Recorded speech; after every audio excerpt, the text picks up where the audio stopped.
सुस्वागत वंदन विनंदन, कैसे हैं आप लोग। शायद ये क्वेश्चन ही मेरा गलत है आज, क्योंकि डेफिनेटली बहुत ज्यादा पैनिक में होंगे और सीरियसली बाजार ने बहुत ज्यादा पैनिक सिचुएशन कर दी। आज एक सेक्टर बचा था यार, केवल कि यार वो सेक्टर, डर सा लग रहा था यार उस सेक्टर को लेके ये ट्रंप की निगाहें नजर ना जाए, लेकिन बॉम्ब फूटा और वो सेक्टर आज पूरी तरह धराशायी हो गया। तो हम बात करने वाले हैं कि भाई कौन से सेक्टर को लेके ट्रंप ने 100% टैरिफ लगा दिया है और क्या उस सेक्टर में टैरिफ लगाने के बाद क्या अपॉर्चुनिटी नहीं है हमारे पास। अब हम क्या करें, बहुत सारा पैनिक सिचुएशन है और खासकर इस समय कल की वीडियोस के माध्यम से आपके बहुत सारे कमेंट्स हम पढ़ने की कोशिश करेंगे और बड़ा अच्छा लगता है कि जब आप लोग पॉजिटिव कमेंट्स बहुत सारे किए थे, और पॉजिटिव वही लोग थे जिन्होंने बहुत पहले से निवेश कर रहे हैं, उनको समय कम से कम 2 से 3 साल हो गया। तो उसके बारे में बात करने वाले हैं। एक ऐसा सेक्टर जो अभी भी बचा हुआ है, उस सेक्टर में जी हां निवेश अभी आप कर सकते हो, उस सेक्टर के बारे में बात करेंगे। और जब माहौल ऐसा हो तो एज ए इन्वेस्टर आप म्यूचुअल फंड में कर रहे हो, आप शेयर मार्केट में कर रहे हो, तो बेसिकली आपको कौन सी रणनीति अपनानी चाहिए। बाजार का हालचाल बहुत ही खराब है, मतलब एक्चुअल में आज बड़ा पैनिक सिचुएशन देखने को मिल रहा है और इन्वेस्टर 4 लाख करोड़ का नुकसान आज भारतीय बाजार ने कर दिया है। 10 मिनट बचा है बाजार को खत्म होने में जब मैं वीडियो बनाना स्टार्ट कर दिया हूं। आप कोई भी सेक्टर देखो, सेक्टर को लेकर हम यहां बात करेंगे। आप देखो ऑटो सेक्टर, फाइनेंशियल सर्विसेज के बारे में बात करेंगे, एफएमसीजी, आईटी सेक्टर -2.59, मतलब लगभग 2.5% आईटी सेक्टर बहुत बुरी तरह यहां गिरा है। ठीक है, मीडिया की बात करें, चलो मीडिया हो गया, मेटल हो गया, वो तो नॉर्मल सी बात है। फार्मा को देखो, लगभग यहां भी ये भी 2% से ज्यादा गिरावट फार्मा सेक्टर को भी हुई है। जी हां, ट्रंप ने 100% टैरिफ लगा दिया है फार्मा को लेके। वो थोड़े खबर बहुत बुरी रही भारतीय बाजार को लेके और यही रीजन रहा कि जितने भी सेक्टर हैं सभी सेक्टर में डामाडोल गिरावट देखने को मिली है। निफ्टी 50 बहुत ज्यादा गिरावट, 240 पॉइंट बहुत होता है यार, और ये एक्चुअल में बहुत पैनिक है। 240 पॉइंट। सेम अगर सेंसेक्स की बात करेंगे, जी हां 748 पॉइंट की गिरावट। जी हां, जो बम फूटा है ना वो आपको मैं बताना चाहूंगा, बिल्कुल आप काफी लोगों को पता चल गया होगा, 100% फार्मा में लगा है। और फार्मा के कारण क्या है कि ऐसी कंपनियां जिनका प्लांट अमेरिका में नहीं है, ध्यान सुनना, ऐसी फार्मा कंपनियां और खासकर ब्रांडेड कंपनियां, मैं जेनरिक की बात नहीं कर रहा हूं, मैं थोड़ा दोनों के बीच में आप डिफरेंस बता दूं। ब्रांडेड मतलब जिनका भाई नाम है मार्केट में और किसी ब्रांड स्पेसिफिक है, जैसे सिप्ला हो गया, डॉक्टर रेड्डीज हो गया, दे आर द ब्रांडेड।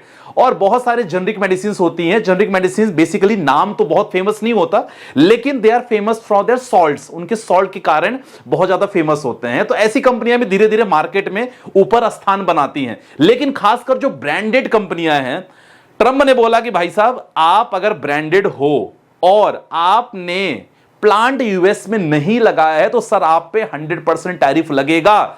मतलब अगर आप अपना सामान यूएस में बेच रहे हो, एग्जाम्पल अगर आपका 200 रुपए की कीमत है, सर उसकी कीमत 400 रुपए होने वाली है। कहां पास? यूएस में। अब देखो सबसे इंपॉर्टेंट बात है, यहां एक चीज आपको पता होना जरूरी है कि भारत से जो बहुत सारी जो ब्रांडेड मेडिसिन जाती हैं कहां? यूएस में, उसकी तादाद ज्यादा नहीं है, बहुत कम तादाद, उसके बारे में बात करने वाले हैं। लेकिन आप देख सकते हो ये खबर के बाद जितनी भी फार्मा कंपनी है, फार्मा के शेयर हैं, थोड़ा सा ना जितना गिरना नीचे उससे ज्यादा थोड़ा सा सेंटिमेंटल गिर गए हैं। बाजार में आपको पता 2 चीजों से बाजार चलता है, न्यूज और सेंटिमेंट्स। अगर सेंटिमेंट्स डाउन है तो डेफिनेटली बहुत सारे लोग यहां अपना चाहते हैं कि भाई मैं बेच के निकल जाऊं, क्योंकि बड़े बड़े जो हाई नेटवर्थ इंस्टीट्यूशन होते हैं, एचएनआई होते हैं, वो चाहते हैं कि भाई माल मैं यहां से बेचूं क्योंकि मामला गंभीर है। ये न्यूज hindi.news18.com पे लगातार आप कर सकते हो और बहुत सारा उन्होंने क्लियर कह दिया है कि भाई अगर आपका प्लांट यहां नहीं है, डेफिनेटली आपको 100% टैरिफ लगेगा।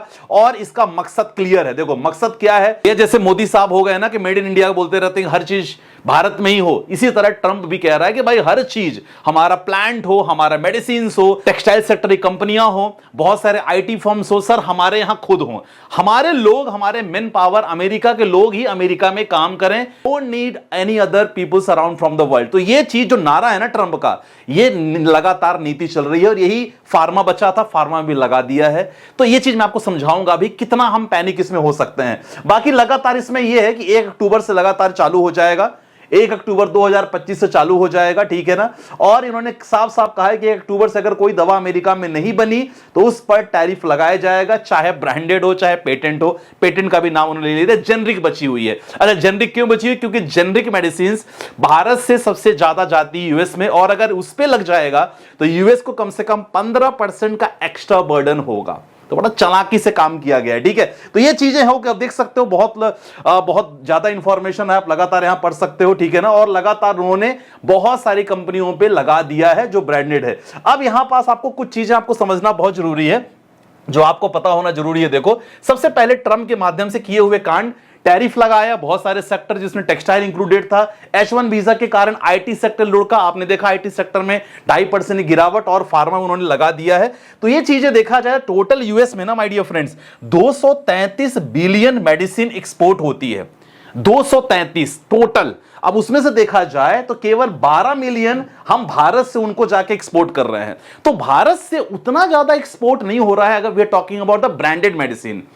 जेनरिक तो अलग है, टॉकिंग अबाउट ब्रांडेड। तो यहां थोड़ा सा ना जो भारतीय बाजार अभी गिरा है ना, ये गिरा है सेंटिमेंट्स के कारण ज्यादा गिरा है, समझ गए। तो जो होना नहीं चाहिए, लेकिन कहते हैं ना कि जब 1 2 सेक्टर 3 सेक्टर में लगातार गिरावट चलती है और आपको पता चलता है कि भाई एक सेक्टर में और टैरिफ लग गया, वो भी 100%, भी सेलर्स थे यहां, कोशिश की कि माल बेचे और निकले, बायर्स कोई था नहीं, और भारतीय बाजार में यही ज्यादा गिरावट देखने को मिली। तो आप समझ गए ये कहानी, क्योंकि मार्केट में आपको बता दिया क्या है भाई, न्यूज चलता है, सेंटिमेंट्स चलता है। सेंटिमेंट्स अभी बुलिश नहीं है, सेंटिमेंट्स अभी बेरिश है, लोगों के मन में डर है, मार्केट में अनसर्टेनिटी है, और भी इंपॉर्टेंट रीजन है। देखो और क्या रीजन है, बहुत सारे रीजन है जो मार्केट सेंटिमेंट्स को डाउन करते हैं, इसके बारे में बताना चाहूंगा। जी हां, वो है FIIs और FIIs की सेलिंग। और जहां तक मुझे लग रहा है ना, कल मैंने आपको वीडियो मैंने पहले बना दी थी, FIIs का डेटा बाद में आया था, मैंने कहा था कि भाई FIIs भी बहुत ज्यादा पैनिक में है, और कल उन्होंने बहुत गंदा माल बेचा। अगर मैं बात करूं कल के बारे में ना, बहुत ज्यादा उन्होंने कल सेलिंग की है, 5,000 करोड़ की कल उन्होंने सेलिंग की। अब देख सकते हो डेटा आपके सामने है, 25 सितंबर का डेटा है, लगभग 5,000 करोड़ की सेलिंग की है। म्यूचुअल फंड्स लगातार बाइंग कर रहे हैं, लेकिन उनका सपोर्ट फिलहाल अभी नहीं दिख रहा है, दिखेगा कुछ समय बाद दिखेगा। जैसे हमने बात किया था कि क्वार्टर्स के रिजल्ट जो आने वाले हैं लगभग अक्टूबर नवंबर के बीच में, वो बहुत इंपॉर्टेंट फैक्टर रहेंगे। देखो यहां 24,000 करोड़ की बिकवाली हो चुकी है। तो ये देखो FIIs, मुझे लग रहा है ना, आप पूरे मंथ का डेटा चेकआउट करोगे ना, 25 सितंबर का पूरा आपको कंप्लीट पूरा दिखेगा कि भाई साहब लगातार सेलिंग हुई है। तो ये एक पैनिक सिचुएशन बनता है ना। अब यहां आपको क्या करना है उसके बारे में आपको बताना चाहूंगा कि देखो, तो ये सारी information my dear friends market को थोड़ा सा और पैनिक सिचुएशन करती है। ऐसे में आपके कमेंट्स बड़े इंपॉर्टेंट है मेरे लिए, वो थोड़ा आपको बताना बहुत जरूरी है। देखो कमेंट्स को लेके सबसे पहले कुछ इंपॉर्टेंट कमेंट्स आएंगे, और इसके बाद हम बात करने वाले हैं कौन सा सेक्टर है जिसमें अपॉर्चुनिटी आपके लिए बनी हुई है, बड़ा इंपॉर्टेंट रहेगा, ध्यान देना।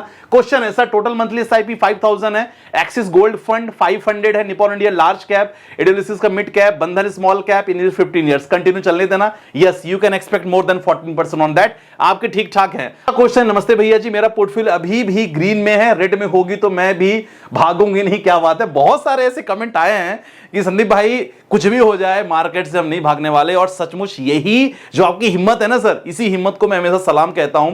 देखो ये जो सिचुएशन है ना, एक्चुअल में भाई साहब बोर्ड एग्जाम है ये, और बोर्ड एग्जाम हम देते हुए हमें लगभग ऑलमोस्ट 2 साल होने वाले हैं। तो ये चीज अगर आप जानते हो कि भाई मार्केट बहुत अच्छा रिटर्न दिया है, निफ्टी 50 का डेटा ऑलरेडी मैं बता चुका हूं, जिसके माध्यम से आपने देखा कि मार्केट ने कभी कभी 25-26% का रिटर्न दिया है। इंतजार इंपॉर्टेंट रहेगा, और जो यहां पेशेंस रखेगा भाई वही पैसा बनाएगा, चाहे आप मेरी बात करो चाहे कोई भी बात करो। पेशेंस नहीं है सर, आप मार्केट से निकल सकते हो, ठीक है। अब देखो बहुत सारे और भी क्वेश्चंस हैं आपके सामने हैं। Sir mutual fund investment start किया 24 अगस्त को, लमसम में बिगनिंग माय पोर्टफोलियो रेड है, don't know how long I would have to wait to see positive portfolio.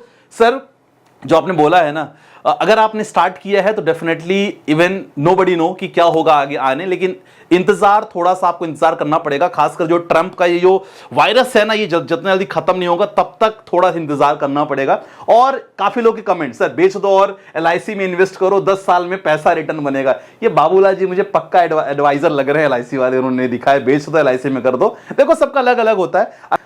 अगला कमेंट किया है मेक योर पोर्टफोलियो डाइवर्सिफाइड। हाँ, ये जरूर है कि अगला अपना पोर्टफोलियो में से डाइवर्सिफाई रखो। अगला क्वेश्चन है मेरा पोर्टफोलियो रिव्यू कर देना है। 2023 में आपका वीडियो देखकर इन्वेस्टमेंट स्टार्ट किया था पवन सिंह, ठीक है। एज 33 साल है। देखते हैं 10,000 एसआईपी कर रहा हूं, लमसम भी करना हो। One Nippon India small cap, Bandhan small cap, Canara Robeco tax saver, ELSS किया है, मोतीलाल का मिड कैप किया, एक्सिस मिड कैप किया है, फ्लेक्सी कैप किया है। देखो आपने एक्सिस मिड कैप में 1000 यहां किया है। आप इसको चाहो तो आप एचडीएफसी फ्लेक्सी कैप में ऐड कर सकते हो या कैंसिल कर सकते हो, ये आपके पास ऑप्शन है। नहीं तो आप इसके अलावा कोई फंड और मत ऐड करना, आपके पास सफिशिएंट फंड है। चलो, और अगर बात करें कि भाई साहब कौन से सेक्टर है जिसमें आपके लिए अपॉर्चुनिटी है, तो आपको पता है कि रिसेंटली आईटी सेक्टर, वीजा का नया कानून बनाने के बाद आईटी सेक्टर में थोड़ा सा ना गिरावट आपको देखने को मिल रही है, जो हर दिन हम देख रहे हैं। तो भाई ये सेक्टर फिलहाल के लिए अभी फ्रेश बाइंग तो मैं बिल्कुल भी नहीं बोलूंगा। एफएमसीजी सेक्टर में लॉन्ग टर्म में तो पैसा यहां बनता नहीं, मैंने देखा है ये चीज। बाकी आपकी मर्जी है, पोर्टफोलियो को डाइवर्सिफाई करने के लिए कर सकते हो। एक सेक्टर जो मुझे दिख रहा है, ऑलरेडी मैंने प्रीमियम ग्रुप्स में भी ये चीज बता दिया है, स्टॉक्स भी हमने बता दिया है प्रीमियम ग्रुप्स में।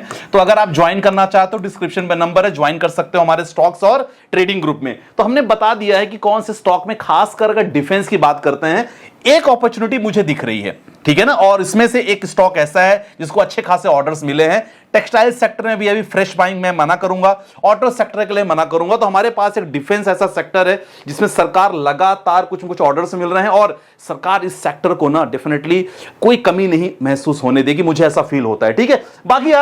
बाकी तो आपको सब पता है कि क्या करना है क्या नहीं करना है। पैनिक सिचुएशन में आपको नहीं होना है। और जितने लोग भी आप वीडियोस मेरा देखते हो, फॉलो करते हो, तो मैं आपसे यही कहता हूं, देखो परीक्षा है ना, ये परीक्षा थोड़ी लंबी चल सकती है, लेकिन अपन को धैर्य नहीं खोना है, लगातार इन्वेस्टेड रहना है। बाकी कोई भी डाउट हो सर, कमेंट सेक्शन में मेंशन करना।